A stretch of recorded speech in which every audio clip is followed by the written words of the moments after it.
सलाम, नमस्ते, गुड बस। इवनिंग, सत श्री अकाल। हमने वादा किया था और आज हम फिर हाजिर हो गए नर्चर लाइफ टॉक से एक नए खास मेहमान के साथ। हमारे साथ आज पुणे से जुड़े हैं दर्शन मोंदकर जी।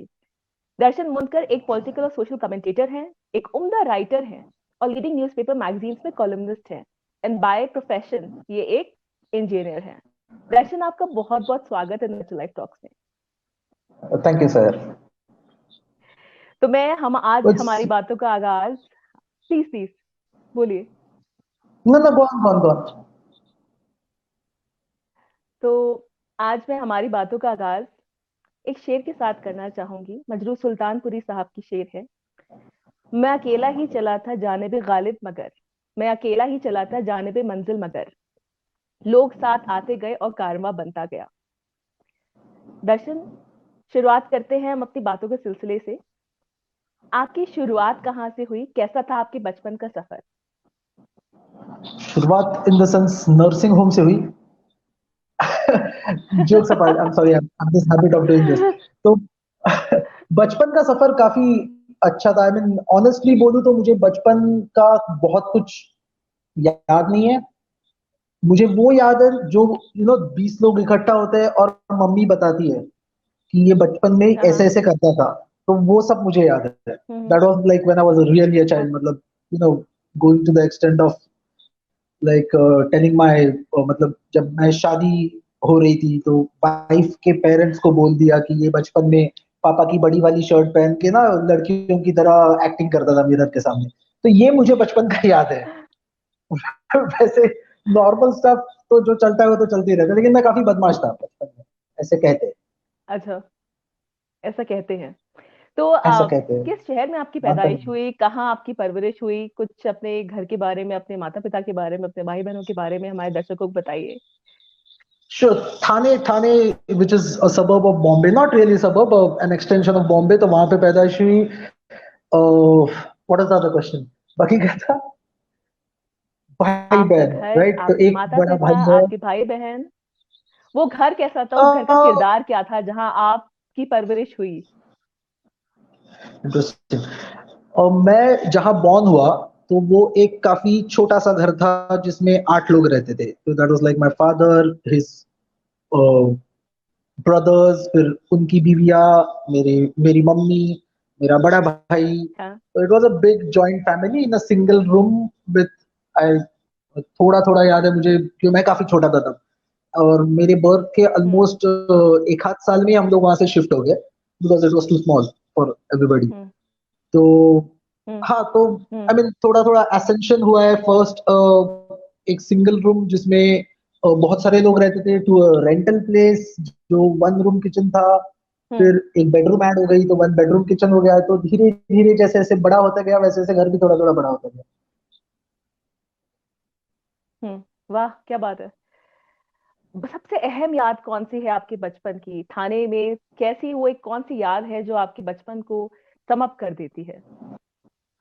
एक एक याद है बचपन में, मतलब एज ए सेड नो, कहते थे कि मैं बदमाश था, तो मैं अभी तक नहीं मानता, लेकिन फिर भी अ, तो मैंने एक बार ना कबर्ड के ऊपर से जो कॉइन्स रखे होते थे ना, तो वेरी स्मॉल, हाँ मतलब हाँ, सिक्के। Must be around 5 6 years.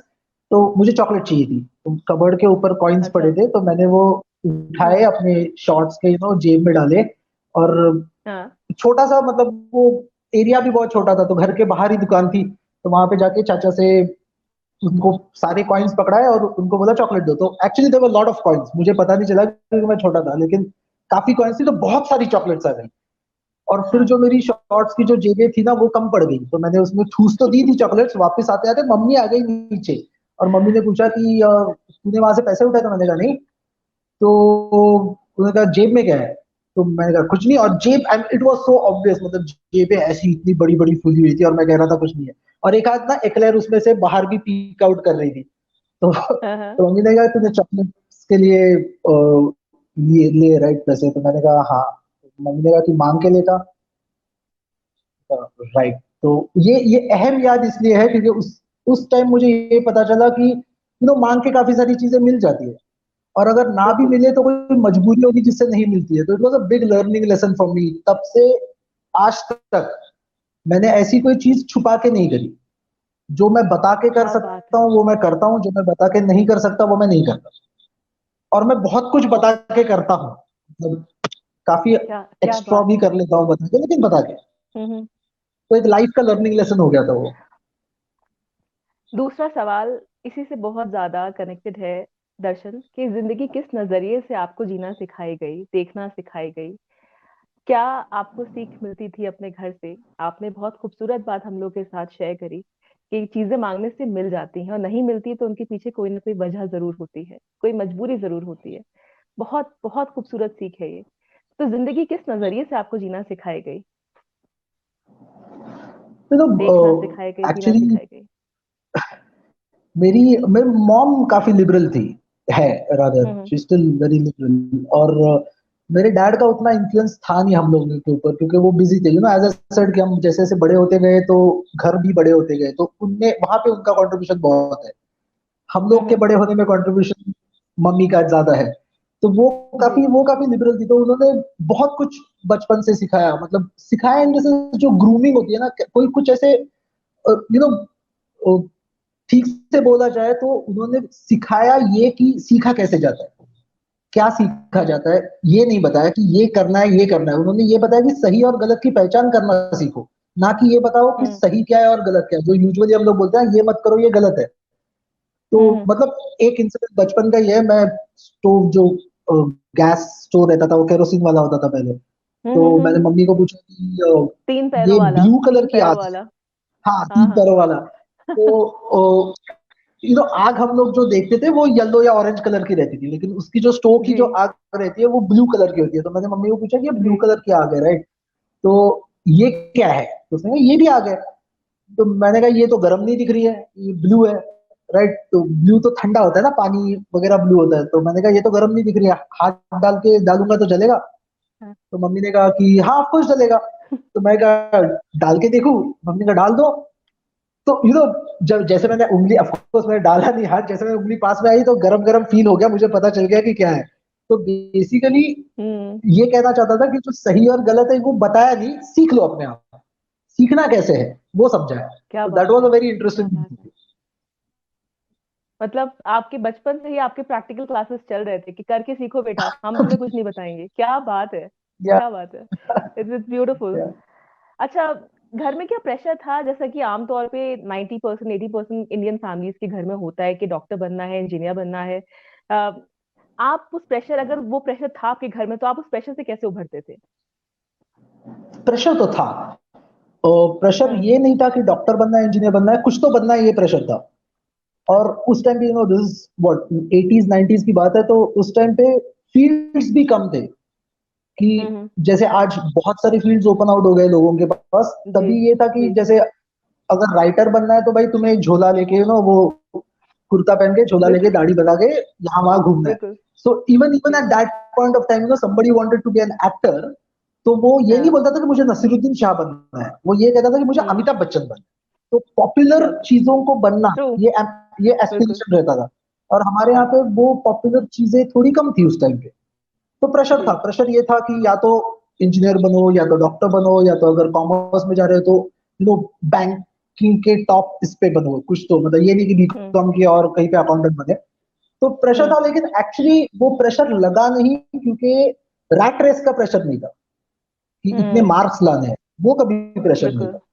Pressure ये था हम्म। कि कुछ करके, I mean I used to play lot of sports when in school, तो उसमें कुछ अच्छा किया तो भी अच्छा है, मैं लिखता था स्कूल हम्म। में भी, अच्छा लिखा तो वो भी अच्छा है, मार्क्स आ गए अच्छे तो भी अच्छा है। तो नंबर रेस नहीं थी, अच्छे का हम्म। अच्छा बोला जाता था अगर मैंने टाइम पास किया और कुछ भी नहीं किया तो हम्म। फिर डांट भी पड़ती थी कि टाइम पास क्यों कर रहे हो, कुछ तो करो। Like at one point of time I didn't want to really pursue higher study, higher education. एक अच्छा। रिबेलियस स्टेज आता है, तो हाँ हाँ मुझे बिल्कुल। आर्ट्स करना था for some reason, and I think I should हाँ हैव हाँ। Probably at that time probably should have gone for arts, लेकिन तभी ये बोला था कि आर्ट्स का तभी इतना स्कोप था नहीं, और आप आर्ट्स हम्म। करके करोगे क्या? तो इसलिए तभी जी। थोड़ा सा एक फाइट हुआ था घर में, लेकिन इवेंचुअली दे वन। तो मैं इंजीनियरिंग में चला गया। बट यही क्यों होता है हमेशा के माँ बाप जीत जाते हैं, और बच्चों का जो दिमाग कह रहा होता है उस बात को अक्सर क्रश कर दिया जाता है, जिससे मुझे लगता है गलत इम्पैक्ट भी पड़ता है। तो आप बताइए कि उस बिल्कुल दौर में बिल्कुल। आपके दिमाग पे क्या इम्पैक्ट पड़ा था? और सी बिल्कुल गलत था। अभी क्या रहता है, जब जब मैं उस एज का था तभी तो मुझे लगा कि मेरे साथ बहुत बड़ी नाइंसाफी हुई है, राइट। आज मुझे रिफ्लेक्ट करके ये लगता है कि उस टाइम पे जो हुआ वो सही हुआ। अगर मैं इंजीनियर नहीं बनता था, लेट्स से हम्म। मैं आर्ट्स में जाता था, और उस टाइम मैं आर्ट्स करके क्या करता था। हम्म। आज जो एवेन्यूज ओपन है, आज जैसे हम्म। चेतन भगत एक इंडियन राइटर है, आमिश एक इंडियन राइटर है, who have earned hmm. Millions, they have made a huge name. 70s true. 80s के ऐसे कौन से इंग्लिश राइटर्स हैं जिनके जिनको फेम और पैसे दोनों मिले। तो लिख के हम्म। पेट तो नहीं भरता। हम्म। यू हैव टू लुक बिल्कुल। After your economic things also, जो अभी हम्म। बहुत एवेन्यूज आ गए तभी नहीं थे, तो सो फेयर इनफ। बिल्कुल हाउएवर बिल्कुल। It happened. लेकिन रिफ्लेक्शन में ये लगता है कि उसकी जो किया वो सही किया। लेकिन मैं स्टिल हम्म। ये मेंटेन करता हूँ कि लोगों को अपनी जिंदगी जीने देना चाहिए, ना कि हम्म। पेरेंट्स ने लोगों को अपनी जिंदगी जीने देना चाहिए, ना कि उनकी जो उन्होंने हम्म। मिस किया वो हम्म। करवाने से अच्छा है कि अपनी जिंदगी अपनी ठोकरें खाओ। इट्स ओके, इट्स फाइन, हो जाता है। हम्म। मतलब अपने ख्वाबों का बोझ बच्चों पे नहीं थोपना चाहिए है, जो आमतौर पे करेक्ट। इंडिया में बहुत ज्यादा होता है। अब दर्शन, मैं आपसे करेक्ट। दूसरा सवाल ये पूछना चाहूंगी कि टीनेज और दोस्तों की भूमिका क्या रही आपके जीवन में? ओह लॉट। एक्चुअली मैं कॉलेज में हॉस्टल में गया, हॉस्टल इन द सेंस मैं पुणे आया कॉलेज के वक्त। हाँ। I was from Bombay, I came to Pune. And यहाँ हम्म। पे कोई ऐसा सपोर्ट स्ट्रक्चर था नहीं, तो दोस्त अच्छा। ही थे, जो था सब हम्म। दोस्त ही थे। एंड फॉर्चुनेटली मैं जिस कॉलेज में था that was a very multicultural college, तो वहां से अच्छा। नॉर्थ से साउथ से हर स्टेट से लोग आते थे। अभी हर हाँ। जगह पे कॉलेजेस बन चुके हैं, लेकिन तभी Poona was like a hub of education.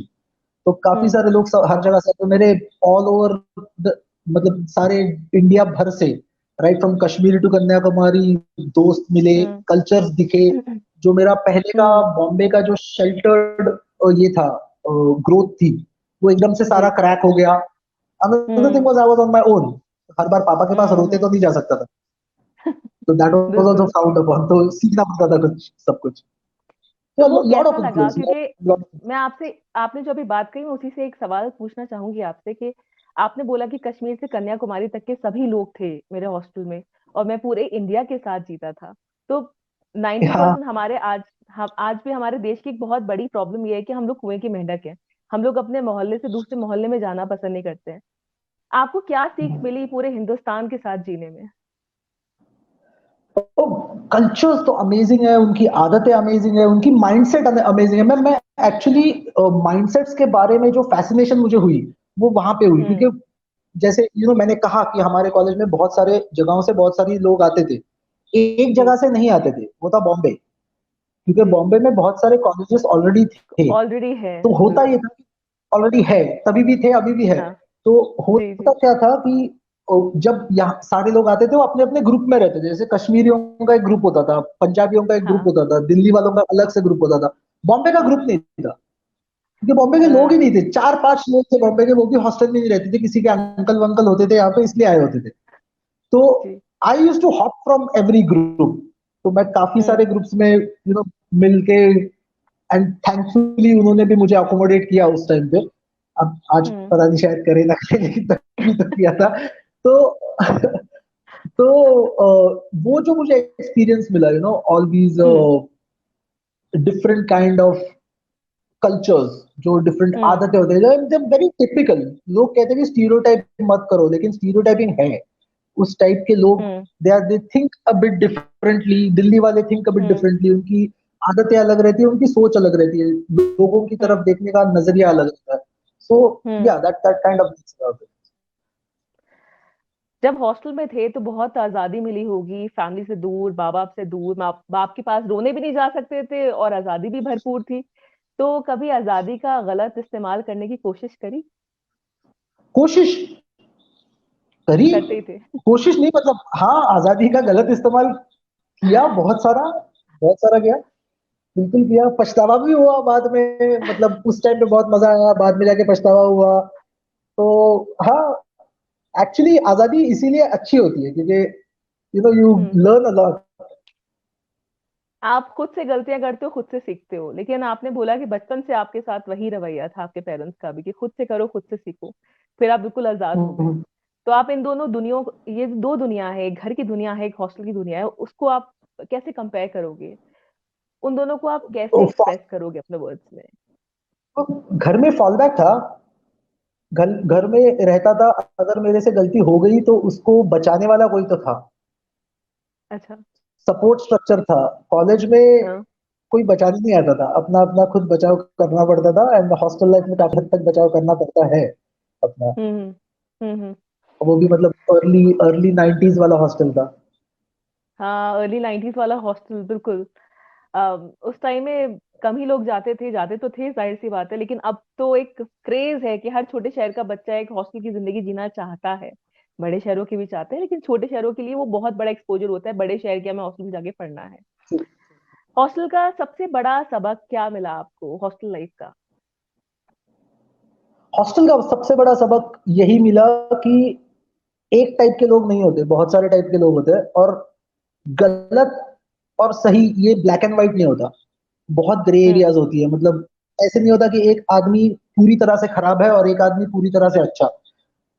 Black बिल्कुल। White multiple shades of grey ये एक इंसान में अवेलेबल होते हैं। तो आप जी। एक इंसान को ऐसे उठा के कटघरे में एक केज में नहीं डाल सकते हो कि हाँ ये इस टाइप का आदमी है।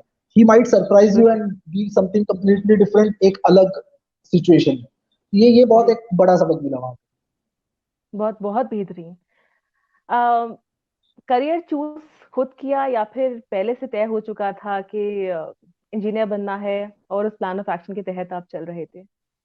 हाँ, नहीं पहले से तय हुआ था कि इंजीनियर बनना है, हाँ। क्योंकि my dad is an engineer, my brother is an engineer. तो ऑटोमेटिकली ये था कि भाई चलो ये भी एक एक्चुअली। लेकिन एक थोड़ा सा करियर में ये चेंज हुआ कि my my brother went to US और मेरा भी हम्म। करियर पार्ट डिसाइडेड था कि भाई यहाँ पे इंजीनियरिंग करनी है और फिर यूएस में जाके एमएसए एमबीए करना है, डिसाइडेड था। तो I hmm. Refuse to go. I refuse oh. To go as an I chose to not go. ऐसे नहीं कि मुझे मिला नहीं, जा सकता था मैं। लेकिन आई डेंट इवन अटेम्प्ट। मैं अपियर भी नहीं किया। मैंने कॉलेज के बाद ही ये बोल दिया कि बॉस नहीं जाना, यहीं पे रहना है। हम्म। तब तक तो थोड़ा सा दैट वाज ये देशभक्ति। हो चुका था। Sorry. That was that was your देशभक्ति, देश प्रेम, कि मुझे जो लेना है मैं अपने हाँ, देश से लूंगा और यहीं पे सब आई कुछ दे डोंट नो। दूंगा। आई नो, मुझे मुझे एक्चुअली देशभक्ति का कंसेप्ट बहुत फिकल लगता है। मुझे ये लगता है कि सोसाइटी का कंसेप्ट है मेरे दिमाग में। सोसाइटी का जी। कंसेप्ट है, मैं यहाँ पे रहता हूँ, मैं यहाँ का खाता हूँ, राइट। जो कुछ मुझे बिल्कुल। मिलता है मेरे आसपास से मिलता है, तो I have to contribute something back to the society. अगर मैं यहाँ का अच्छा लेके कहीं और चला जाऊं क्योंकि वहां पे बेटर है, तो मैं काफी सेल्फिश हम्म। बिहेव कर रहा हूँ। I am not saying the others are बिल्कुल। Selfish, I am just saying about मुझे ऐसे फील होता है कि जी। अगर मैं यहाँ का अच्छा लूँ, मतलब बेटर प्रोस्पेक्ट्स तक कब तक और कहाँ कहाँ हॉप करोगे आप। कल मैं बिल्कुल। यूएस जाता, बिल्कुल। फिर मुझे लगता नहीं यार ट्रम्प आ गया तो अब मुझे कनाडा जाना चाहिए, तो मैं कनाडा चला गया। तो इट डजंट मेक सेंस। कहाँ का हूंगा मैं, कहीं का तो होना चाहिए ना। हम्म। तो मैं यहाँ का हूँ, तो मैं यहीं पे रहेगा। दैट्स ऑल तो लाइक। आपकी आपकी क्या सोच है इस बात के लिए कि अपने रूट से हमेशा जुड़े रहना चाहिए? नहीं, अपने रूट से जुड़े नहीं रहना चाहिए। अपने रूट कहीं पे तो गाड़ो, कहीं पे तो हम्म। होने चाहिए अपने roots। क्योंकि आई मीन आप हवा तो नहीं हो कि यहाँ से वहां बहते गए और जो अच्छा है बिल्कुल। वो सब उठाते गए वहां से। आपको बिल्कुल। कुछ देना बिल्कुल। भी है वापस। That is actually what I feel कि आपको देना बहुत जरूरी है। You have to give back to the society, true. Otherwise मजा नहीं एब्सोल्युटली। है। क्योंकि बिल्कुल। आप एक one thing on this is that कि आप जो लेते हो सोसाइटी से वो हम्म। लेके जाओगे तो नहीं ना। तो बिल्कुल। करोगे क्या, एटलीस्ट कुछ देके जाओ हम्म। भाई before you go. Give something back. Hmm. Hmm. Absolutely. Absolutely. अगला सवाल। अब आप हॉस्टलर थे। हॉस्टल के लड़के लड़कियां रोमांस भी बहुत करते हैं, चिट्ठियां भी लिखते हैं, इश्कबाजी भी खूब चलती है, वक्त भी काफी सारा होता है, पेरेंट्स से भी दूर होते हैं। तो लव और रिलेशनशिप पे आप क्या कहना चाहेंगे? अपनी but love their story should कोई हो ऑलवेज तो बी लव बताइए। In every relationship. सॉरी। अगर आपकी कोई I love miss the story है, अगर उस पहलू को आपने कभी छुआ हो हॉस्टल लाइफ में, तो आप बताइए हमारे दर्शकों को कुछ कुछ बातें अपनी पहलू को लव और तो छुआ रिलेशनशिप है के बहुत बारे बार। में। बहुत बहुत बार बार अच्छा। छुआ है पहलू तो। लाइक यू सेड कि हॉस्टल था, लड़कियां थी लड़के थे।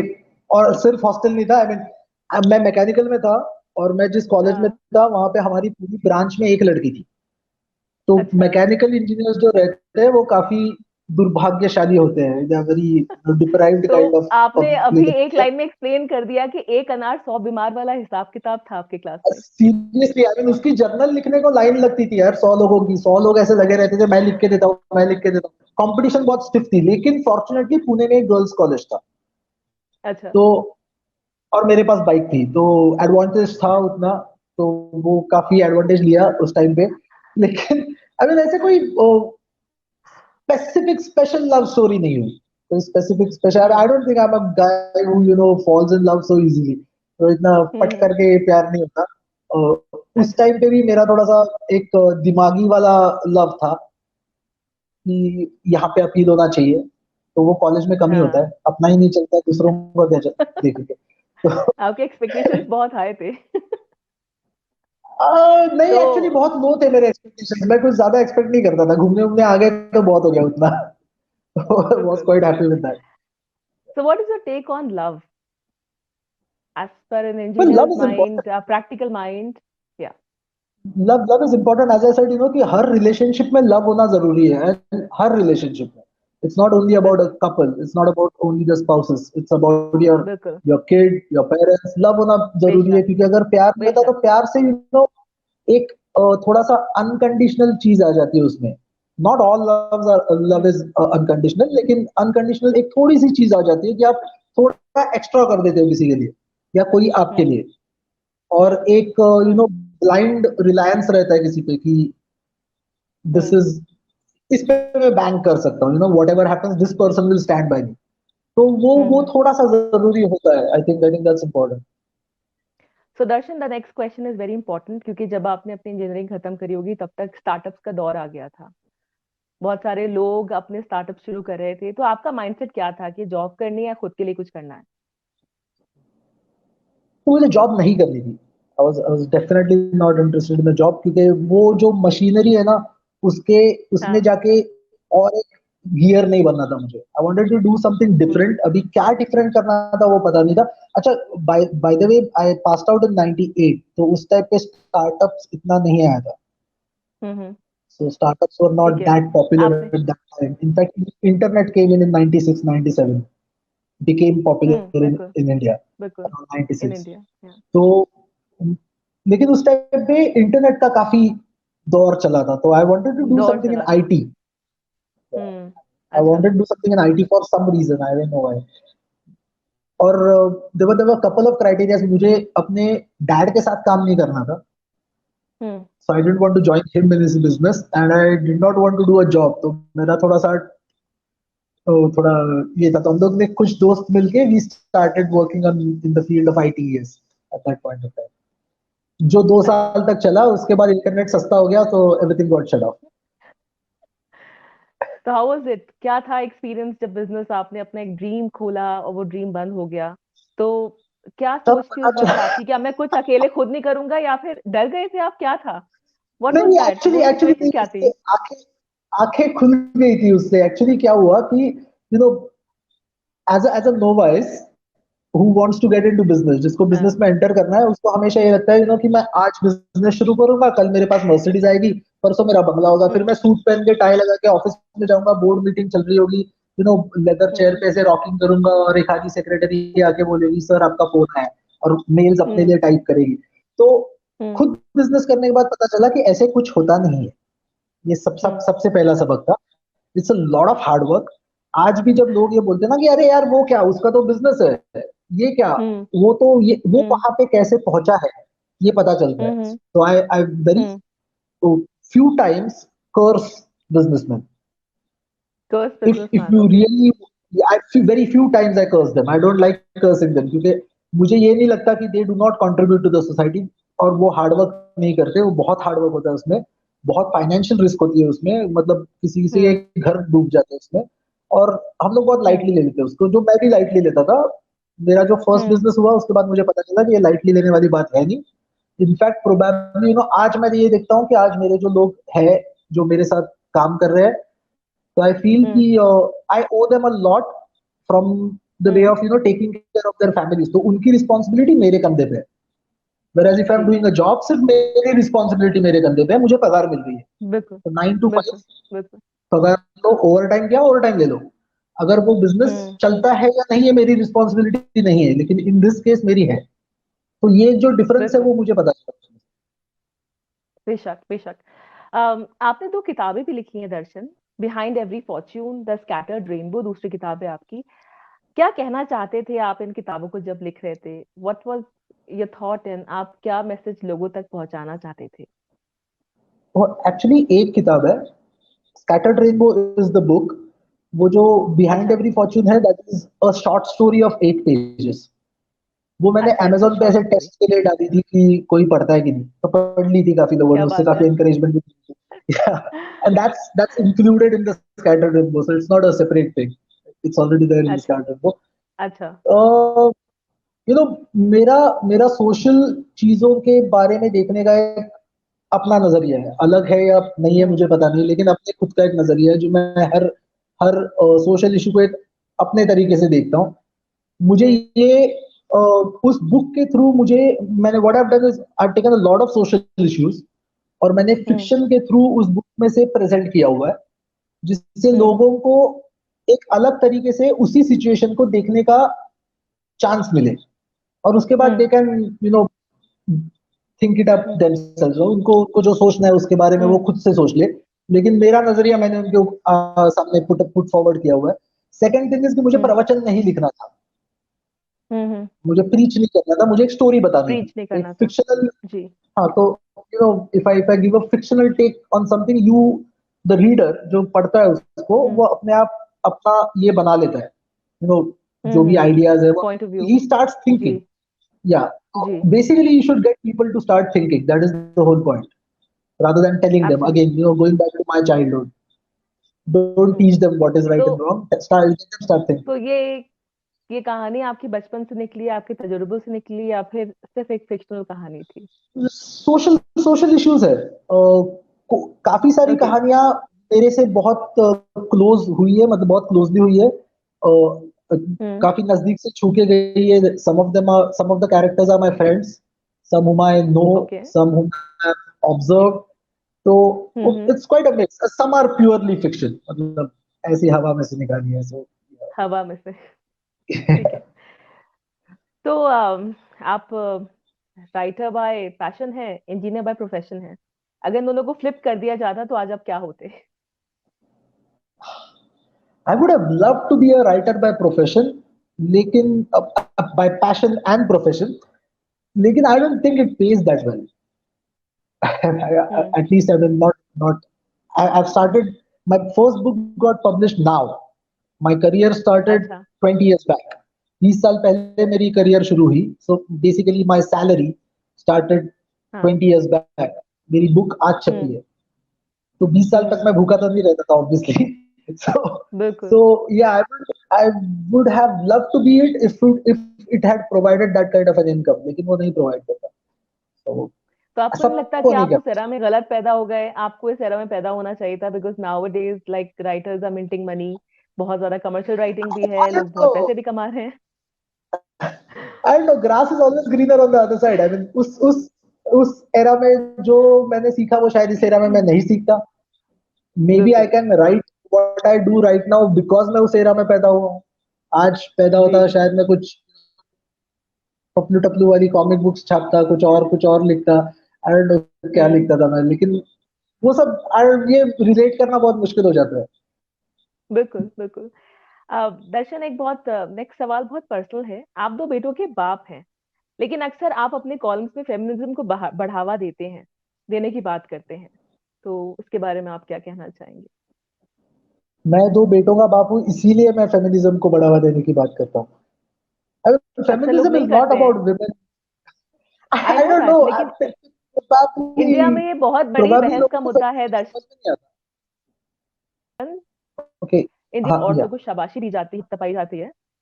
दर्शन, आपको आवाज आ रही है? मैं बोल रही हूँ, जब एक औरत बेटा पैदा करती है तो उसकी पीठ थपथपाई जाती है, उसको शाबाशी दी जाती है, उसको लगता है कि उसने कोई ट्रॉफी जीत के दे दी है पूरी फैमिली को। शायद वहीं से उस गलत मानसिकता की शुरुआत हो जाती है। तो आप दो बेटों के बाप हैं, लेकिन आप करते हैं, तो आप लोगों से क्या कहना चाहेंगे इस बारे में? ये जो पैट्रियार्की वाली जो कंसेप्ट है ना, उससे जितनी विमेन को हर्ट या अफेक्ट होता है उतना ही मेन को भी होता है. I think it is high time that people realise that कि लोगों को भी हम्म। मतलब मर्दों को भी पैट्रियार्की अफेक्ट होती है. आपको वो पता नहीं हम्म। चलता है, लेकिन आपको एक आपको एक गलत प्रिविलेज अगर दे दे और उसी हम्म। प्रिविलेज में आपको बढ़ाए, तो आप एक्चुअली एक हम्म। वीक ह्यूमन बीइंग करके बढ़ते हो. You get what I am बिल्कुल ट्राइंग टू से, कि बिल्कुल आप कहीं बिल्कुल। ना कहीं पे वीक ह्यूमन बीइंग हो रहे हो आप. फिर बाद में ये लोग जाके जो रिएक्ट करते हैं, जो हम्म। अब्यूजिव बिहेवियर से रिएक्ट करते हैं towards women, that those are signs of weakness, those are not signs of strength. ये वो जो एब्सोल्युटली। मर्दानगी वर्दानगी दिखा रहे हैं वो पावर नहीं है, वो आपका वीकनेस है. आप कहीं हम्म। पे अपने आप को इंफीरियर समझते हो, इसलिए आप एक औरत को दबाने की कोशिश करते हो ताकि आपको अच्छा लगे, आपको सुपीरियर लगे. ये हम्म। आपका इंफीरियोरिटी कॉम्प्लेक्स है और कुछ नहीं है. ये ब्रीड किया गया बिल्कुल। है आपके अंदर. That's why hmm. फेमिनिज्म, इसलिए फेमिनिज्म इंपॉर्टेंट है. तो इक्वालिटी सिखा दो तो लोग अपने आप स्ट्रांगर होते जाएंगे. यू मतलब मर्द स्ट्रांगर होते जाएंगे स्पेसिफिकली. हम्म। तो आपका मानना है कि इंडिया में मर्द जो हैं उनको पेट्रियार्की के जो बीज बोए गए हैं उनकी जिंदगी में उससे वो कमजोर हो गए हैं। Obviously yes. औरतें। बिल्कुल बिल्कुल। तो मेरा वही सवाल है कि इसका सोल्यूशन क्या है कि अपने घरों में अपने बेटों को आज से सही तरबियत देना, क्या है इसका solution? that is the only thing. I mean, teach them about equality. That is the most important thing ever. उनके जो प्रिविलेजेस है, सबसे पहले तो जो प्रिविलेजेस है उनको ये बता दो कि ये तुम्हारे प्रिविलेजेस है. ये तो एक्नॉलेज करो पहले. That is a good start. Hmm. उसके बाद उन प्रिविलेजेस को जी। साइड में रख दो and try to hmm. Live like a normal person. Hmm. तो बेसिकली ये एजुकेशन का एक बहुत इंपॉर्टेंट पार्ट है जो अपने को स्कूल में नहीं सिखाया जाता, तो इसलिए घर में सिखाना पड़ता बहुत। है. और काफी घरों में भी नहीं सिखाया जाता है आज भी। बहुत ऐसे घर हैं जहाँ पे बेटा होना बहुत बड़े मान की बात होती है और बेटियों से आज भी उनकी रकाबियां झूठी उठवाई जाती हैं कि भाई की है उठा के रख दो। तो मुझे लगता है हाँ. बहुत हाई टाइम है कि हम अपने घरों की बेटों को शायद सुधारेंगे तो सुधार आ सकता है। दर्शन, नेक्स्ट या सवाल पे चलते हैं। हाँ, नेक्स्ट सवाल हमारा बहुत इंपॉर्टेंट है दर्शन। मैस्कुलिनिटी को इंडिया में टाइपकास्ट कर दिया गया है, इस पे आप क्या कहना चाहेंगे? That is exactly the problem ना, जो पैट्रियार्की का जो मैं कह रहा था कि मेन पे इफेक्ट बाय होता है, वो प्रोडक्ट। यही तो होता है. जी। बाय बिल्कुल। प्रोडक्ट है कि मैस्कुलिनिटी को स्टीरियोटाइप करते हैं. अब तुम रोगे कि यार मतलब मेरे से ये उम्मीदें रख दी कि मैं मर्द हूं, तो ये सारी मेरे से उम्मीदें रख दी. तो उसका हम्म। रीजन यही है जो हम्म। हम लोगों ने अभी पहले बात करी, वही उसका रीजन है, उसी की वजह से ये सब हो रहा है. तो stereotyping of anything is bad. तो हम्म। जैसे इतने सालों तक फीमेल्स को भी स्टीरियोटाइप किया था, फेमिनिटी को भी स्टीरियोटाइप हम्म। किया था, वैसे मैस्कुलिनिटी को भी किया जा रहा है. तो अब भुगतो, सॉर्ट ऑफ भुगतो वाला टाइम आ गया है. तो before it's too late, I think start changing yourself, वो बेटर है. बिगेस्ट स्टीरियोटाइपिंग प्रोबेबली इज मर्द को हम्म। दर्द नहीं होता. बिल्कुल बिल्कुल बिल्कुल बिल्कुल। तुम आदमी हो, तुम रो नहीं सकते हो, तुम अपने इमोशंस दिखा यार नहीं वो सकते नहीं हो, तुम कमजोर कहलाए जाओगे। आई गेस इतना ज्यादा सकता. प्रचार कर दिया गया है कि भुला दिया गया है कि आदमी भी एक इंसान होता है और इंसान में वही इमोशंस है जो एक करेक्ट. औरत में है। दोनों में सेम इमोशन, सेम दिमाग, सेम दिल डाला गया है। It's high time. एनीवे, आपसे आप, क्योंकि आप दो बच्चों के बाप हैं, छोटे बच्चों के बाप हैं, आप फादर हैं और आपने उनको परवरिश दी है, तो बहुत अहम सवाल है क्योंकि लॉकडाउन के टाइम पे बहुत सारी ऐसी घटनाएं, ऐसी न्यूज सामने आई जहाँ पे बच्चों पे बहुत ज्यादा वायलेंस हुई है। आज के दौर में बच्चों की मेंटल हेल्थ के बारे में आप क्या बोलना चाहेंगे, स्पेशली लॉकडाउन के टाइम को मद्देनजर रखते हुए? स्पेशली लॉकडाउन में, even even in non lockdown things, हम लोग कहीं पे, जनरेशन माई एज, कहीं पे हम हम्म। लोग मटेरियल गेन्स के पीछे इतने भाग रहे हैं कि हम्म। बच्चे हैं अपने घर पे और उनको परवरिश भी देनी होती है. ये हम लोग हम्म। या तो भूल गए हैं, या तो हमें परवरिश ये लगता है कि 1 लाख रुपए महीने की स्कूल में भेज दो और हम्म। उसके बाद एक अच्छी सी ट्यूशन लगा दो, और जब तक हम लोग वापस नहीं आते तब तक एक नैनी रख दो, फिर एक प्ले स्टेशन हम्म। लेके दो और वो खेलते रहेगा. ये परवरिश है. आई डोंट नो, कहीं पे तो हम्म। कंफ्यूजन हुआ है. somebody, one of the two parents have to pay attention to the kids.